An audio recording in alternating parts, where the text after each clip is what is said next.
everybody. It's Pat Jones here with another Turf Zoom, sponsored by our friends at Aquatrols. And I'm here today with Tom DeGrandi. Tom, how are you? I'm doing great, Pat. Thanks for having me. Appreciate it. Good seeing you again. It's nice to be seen. You and I crossed paths years ago when you were on your long-term stay at TPC River Highlands. How long now have you been out in Idaho at Crane Creek? This is my middle of my 5th year. Okay. I retired from the tour after a great stay with them. It was a great company to work for. Enjoyed every day of it. Retired, moved to Boise, and was just working part-time here watering fairways. And Adam decided to take a direction with the equipment, Right. and equipment line of things. And they asked me if I'd do this again. I went to my wife. I said, "Do you mind?" And I don't think she cared at all. So so I'm doing it again. And you know what? I just got my 30-year card from GCSAA, and I love my profession. We have a good time every day. Not every day is great. Some days, it's tough, but it's a fun profession to get to meet a lot of nice people.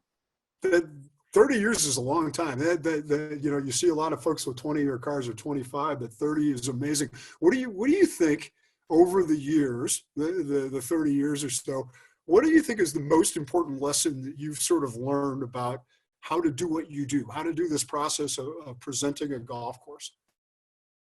Boy, the biggest lesson, I don't know, probably patience. I'm definitely a type A personality.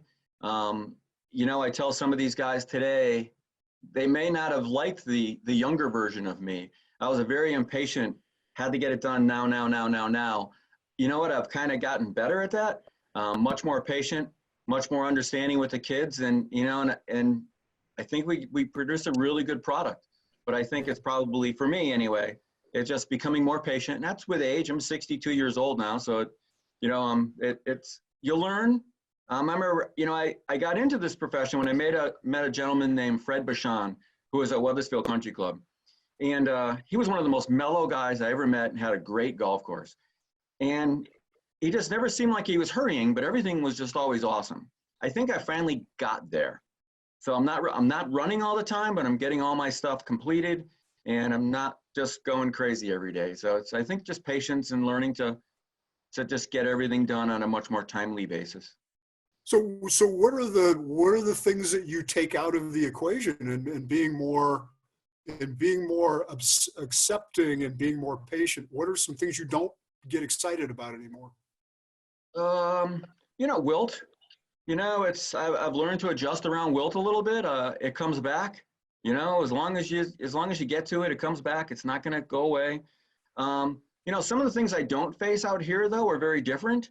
We don't have a lot of disease out here. Significantly different than the East Coast. I mean, you're always on edge a little bit on the East Coast because of the heat and humidity, and we don't have that out here. So that's a much different situation. When I first was coming out here, I was talking to a gentleman on the East Coast, and they had fished out here quite a bit. And he was in the fertilizer business, and he goes, "Well, the biggest thing you're going to deal with is water and fertilizer, because you're not going to have a lot of disease."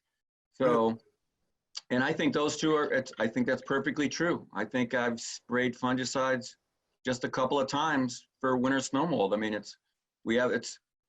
I'd like to say it's an easy place to grow grass, and probably compared to the Mid-Atlantic, yes, it is. But you could easily get too wet here if you're not careful. So tell people about the microclimate that you're in, because you're in the flatlands kind of Idaho. It's not really the mountains, and it's not really the desert. What kind of microclimate is it? Yeah, when I first came here, most people think of Boise, Idaho as being in the mountains. They're thinking Coeur d'Alene or Sun Valley. And Boise is not. Boise is right at the foothills of the mountains, so we're considered high desert. Our summers are pretty much average temperatures, 93, 95 degrees, 10 to 15% humidity, very dry. Once the rain stops, we won't see rain again until September, October. It's very different than what people think, even though I think it's the city of trees, but it's only the city of trees because of the Boise River running through the middle. Everything is irrigated here. And that was probably the biggest thing that surprised me when I moved here, was you went downtown and you'd see, business buildings. Everybody's lawns are irrigated. Nothing would survive here without irrigation. It just won't. It's too hot, too dry. So it's very, very different in that regard. So that's a pretty good lead into talking about water management programs. And you know, obviously you've been somebody who's worked with Aquatrols for years and years and years, and the various kinds of products that they had for you in Connecticut. Why is that an important relationship for you now, where you're at a place where water management is existence? You know, it's critical here. You know, on the East Coast, you know you're going to get rain. People take water a little bit more for granted on the East Coast. They don't take it for granted here. You know, I use Aquatrols products to control my moisture, and they have a great slogan, respect the drop. And I think people here really do. That's super important. No water is wasted. I mean, home irrigation, you see people are not watering their sidewalks. I mean, everybody pays attention to what they're doing. Every drop I get here comes from wells. My runoff is just about done from the Boise Basin. I get some runoff and I can valve it into my ponds, but that's just about over. The snowpack is done. We are not on the aqueduct line, so everything we have is wells. We have to really be judicious with every single drop of water here. So my products here are much more important on the East Coast. I know I'm not going to get rain for 60 days. Right. So it is 100% irrigation, and it's 100% controlling that irrigation. I don't want it to run off the surface. I want it to hold in place. And I use a couple of their products to be able to do that. So yeah, it's funny because they're like silly putty. They're products that have a use everywhere. There's another use for them no matter where you go. What else is different about being? I mean, you were in the epicenter of the East Coast Mid-Atlantic hot zone and fungicides and things like that. What else have you found is more important? that's a tough question. More important, you know, the people, the staff, everything there is the same. It's really water here is the most critical thing. It's so much different than the East Coast. I can honestly say I knew very little about irrigation until you get to a place like this and you realize how important it is. On the East Coast, if a sprinkler doesn't turn a couple of nights, you have a solenoid problem or you're having a water issue, it might show up, you have plenty of time to get to it, you fix it. Here, if a sprinkler doesn't run a night or two, you have a big circle of injured grass or a triangle somewhere. It's really fast. Problems show up very, very quickly. And you need resolution very fast. And so I use a different product for that too. So I think we have a pretty good program dialed in right now. And it's working. Golf course, the people are really happy. We're killing it on rounds. You know, part of that is because of the people stay-at-home order. I see a lot of guys doing business on their phones in their golf carts and playing golf, which is great. Good for them. You know, if I could do it, I would do it. You know, it is what it is. But I think as of last Monday, we were 7,200 rounds over budget. So we're probably going to we normally do between 24 and 27. We're probably going to be more like 35 to 40. Wow. So yeah, we're pushing the rounds. And with that comes wear. People aren't thinking about it, but everybody's in their own cart. So Right. Foursome is 4 carts. You know, when it gets hot, not a lot of people walk. Almost everybody's in a cart. So I'm managing those areas also. So we're managing things a lot different. I'm already over budget, which is something I never did with the tour. I don't think in my 25 years I was over budget. But I am over budget this year. I'm trending to be over budget, but they understand because we are getting a tremendous amount of play. But really, water is something I live with every single day here. Every morning and every night, I talk about it with my assistants, and we talk about it at the end of the day. It's very different. We know rain's not coming, and it's all about irrigation. Wow. Are there some practical strategies to manage that cart traffic? Because I've heard from a lot of people they've seen the same wear and tear. Are there some things you can do to move people around and make sure you're moving the traffic around? Yeah, you know, I took a lead from a gentleman, Tom Broder at TPC Boston. He I saw him about 10 years ago. He installed these wooden posts for entry and exits. And I know other superintendents, other golf courses have done this. This is not new science here. But we weren't doing that here. So we built these really nice cedar posts. They look great on the golf course. They fit into where Crane Creek is located, which is right in the foothills of Boise. And it took probably a year for everybody to get used to them. but we now move them every morning. So we move their entry points, we move their exit points to the cart paths, and we got concrete cart paths wall to wall. As long as you move those every day, we're actually controlling it pretty well. Cool. And there's a couple areas we have to go out and aerate. Like every 2 weeks, I'll send out one of our aerators and we'll loosen the soil up and then move their location a little bit. But it's working really good, actually. But it's all about controlling traffic. You have to control it. Golfers aren't going to control it. They're looking to see where their ball went. So Right. it's, it's our job to control it. It's their job to get to the next golf shot. Sometimes I hear, and I'm ambivalent about it. Sometimes I hear superintendents saying, "Oh, those stupid golfers, they just run over my traffic posts or whatever else." But that's not a reason not to try. No, and it's not even that. Before I got into this business, I was in the ski industry in Winter Park, Colorado. And we used to say the same thing about skiers. And so you realize that these guys, they're on vacation and they're not at work. And when they walk into your store, they're lost. They're kind of looking for something. So they might do something foolish. When these guys are playing golf, they're excited. They could have been working all week. They're on the golf course. They're looking at their tee shot. Yes, you and I see that green and white stake. They might not see the green and white stake. And they're not running it over on purpose. They hit a great shot. They can't wait to get to it, or they're looking to the side. They're not paying attention. If it wasn't for golfers, we wouldn't be here. It's as simple as that. So, I'm glad you recognize that. And I think sometimes we lose track of that. Yeah, I think 99.9% of the golfers are awesome. And I don't care what industry you're in. I remember talking to my dad once, complaining, and he was like, "Tom, you deal with a couple members on your golf course." My dad was in the aeronautical industry. He built airplane engines. He goes, "I deal with 100 of those people every day. I can't make everybody happy every day, but I'm trying." And it's the same thing out here. I can make 99, but I'm going to get one gentleman that's not going to like something I'm doing. My job is to keep him closer. Grip and grin. Right. Yes, sir. No, sir. Listen to him until I can pull him into my camp, and then I got him. So. Right. Have you seen some silver linings? Obviously, rounds are up, and everybody's kind of balancing the loss of clubhouse revenue with the gain and golf revenue. But have you seen anything else that you consider to be kind of a silver lining, something you hope we can continue to hold on to post-pandemic, or other ways you think this might be an opportunity for change? I think a lot more people are spending a lot of family time together because they're keeping their little nucleus intact where they can guard it all. I think that's a really good thing. I tend to agree, and I tend to believe that it's a re-exposed golf to some people, and it's exposed golf to people that maybe have never played before. So you're out there now. How do you recruit labor? Where's your labor pool coming from? Boy, I was not expecting to have a good labor season. But I've had a philosophy in hiring that has worked for me over the years, worked for me on the East Coast. I try and do it here also. I try and make it fun. We start at 6 in the morning. My guys are waking up at 5. I'm talking, these are high school and young college kids. They give up their weekends, or at least one day on the weekend. We work split sometimes. But these guys are giving up their weekends. They're working 6 to 2. A lot of kids, they're not getting out of bed at 5 in the morning. A lot of kids are sleeping until 11 during this. These guys and girls, I have 2 young ladies working for me also that are awesome.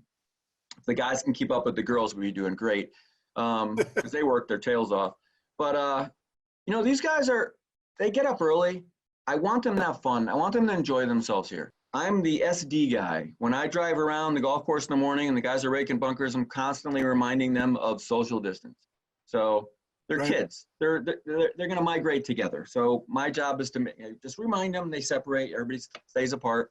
But what I thought was going to be a difficult year was all these kids are coming back because they got let out of school early. A lot of their internships got canceled. So going back to my philosophy of hiring, if I have these kids have fun, I get their older brothers. When they go into college, you get their younger brothers. And I pretty much have the same thing now. I have 3 sets of brothers working for me now, college and high school. I got all of them about 5 weeks earlier than normal because all their internships got canceled, college got canceled. All these kids came back to work for me. I had very little training to do. I think we have 3 new people. So it's the perfect season for that because I'm so swamped with rounds. It's really nice to have 85% of my crew very well trained. What do you tell young people these days about the pros and cons of this business you've been in for 30 plus years? You know, not a lot of guys out here are interested in this profession. And I see some of the ads for assistants out there. Some people are struggling to find people who want to do this now. And on some of the websites or Facebook pages I belong to, it seems like one of the biggest complaints is our hours. And, you know, the hours never really bothered me. It just, I work a lot. I don't mind working. You know, I understand when I took this profession on, I didn't take on a 40-hour-a-week job. It's 40 hours a week in January, but in July, it could be pretty much whatever it is. Right. But I think a lot of the young kids don't want that. I think in business, they can maybe make more money doing other things, but I don't know. I've had a pretty rewarding career. To me, it's not all about the money. I know people don't always believe that, but you know what? When I do my morning drives, this morning I saw a bobcat. I saw a coyote about 30 minutes later. Having my cup of coffee in the foothills, I say good morning to all my runners on the golf course that I see. I look up at Bogus Basin ski area. Not a bad gig. You know, like my son is a power lineman on the East Coast, and he loves what he does. If I can get my middle daughter wants to get into public policy, if I can get all my kids to find out what they truly love to do, you don't go to work anymore. That is the key. I don't come to work. I come here sometimes. My wife thinks I just come here and hang out. So I like all the people I work with. I get to hire the people I work with. We got a pretty good gig in the golf business. So. And that's the thing is you have that little spark that turf heads get, where and a lot of times it goes back to some moment when you were a kid working on your first golf course and you're 15 years old and you're out there at dawn and maybe you're cold or whatever, and all of a sudden the sun comes up and you get to see Bambi dancing across a fairway and the dew-covered beautiful sunrise, and you're hooked. And, Yep. and you know, some people get that moment and some people don't. But as you pointed out earlier, nobody's going to get rich doing this or famous particularly doing it. And you know, you're a guy that hosted a tour event. What don't you miss about hosting a tour event right now, other than the obvious cancellations and stuff we're having right now? But that having your year rotate around a tour event, what don't you miss about that? You know, there's some things I miss about it, actually. And there's a lot of things I don't miss. I miss the camaraderie of a larger team putting on a golf tournament. If people have never done it before, they don't understand it, but you really gel as a team because you have a tremendous amount of work to do. And you need to get it done. They're coming. They're not going to slow down because you're not ready. When CBS would roll in, everybody gets excited because you know it's here. That camaraderie of putting on the event is fun. I don't miss the 110-hour weeks and all the work leading up to it. I don't miss that. That was challenging. I enjoyed it while I was doing it. Didn't really think about it, but now that I'm not doing it anymore, I was just texting my old assistant, Noel Hall, when he was there. It was very different to see River Highlands without tents. Kind of nice for people on TV to be able to see it. They get to really see the beauty of the golf course. It's a great golf course, and Jeff and Noel do a great job with it. The place looked awesome.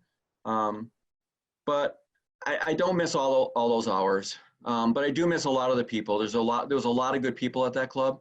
And like I said, when we started first talking, in this industry, I've been blessed to meet a lot of nice people, and there's a lot of nice people in the golf business.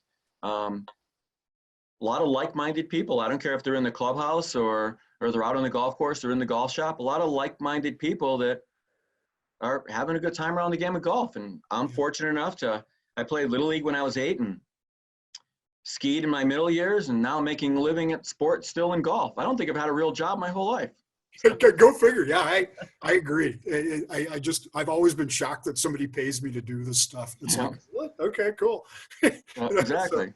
Yeah, it is nice, and it's something. But again, that's a mindset that you have to come to and adjust to and agree to. But it's not always perfect. So just wrapping up here. What are some of your final thoughts? You've made this transition. You tried to retire. You unretired. What are some of your hopes that you might, some things you might get to do the next few years? And what are your kind of final thoughts about Turf Zoom here? Boy, some of the I'm pretty happy. My wife and I are starting to take, fall trips. we're getting to that age. We want to start. We went to Italy last year. We were supposed to go to Czech Republic and Germany this year. Obviously, that got moved till next year. We'll see what happens in 2021. The club's been very generous in making sure I have that time off in September, October. You know, I just want to keep making Crane Creek as good as it can be. It's kind of I said, I don't care what superintendent you talk to on here. Our golf courses are a business card. It's like our fifth or third or fourth child, whatever you have. When I leave, I want to make sure it's better than when I got here. So, and I want to make sure I leave it to a person that understands where the club wants to go. And I enjoy doing it. I truly enjoy being on the golf course, watching a member hit a good shot, or hitting a putt that goes like past the hole, and the guy goes, man, these greens are awesome. Or somebody comes in after 18th hole and they had a blast. That's my job. My job is to make sure people have fun. People forget sometimes, especially in the private clubs, my members pay a lot of money every month just for the right to come here and spend more money. It's pretty much what they do. I want them to come and have a really good time, enjoy themselves here, sort of break away from the world for a little bit on our property, relax. I like seeing that happen every day, you know, and, you know, part of what we do here is hard work, you know, controlling water, controlling fertilizer, doing the different things we do, using the different products that we use.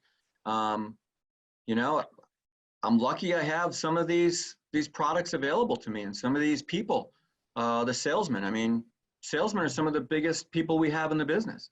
Yep. They know what's going on in the valley or in your area, and they've got a lot of training, a lot of information. So I use my salesmen, and I have great guys out here too. I have great guys in the East Coast, and I got a bunch of great people out here. I use them for information. I just had the Aquatrols guys in here, the area rep, in here last week, talked me into a new product called Zipline, which I'm looking forward to. I've used Revolution for years, and so Zipline is supposed to be the new product to change that. So I'm looking forward to you. A lot of people like it. A lot of people. Yeah, I'm looking forward to switching that up, and so is the superintendent at Quail Hollow, which is right around the mountain from me. You know, their 1690 product, I use that on the East Coast. A little different than I use it here.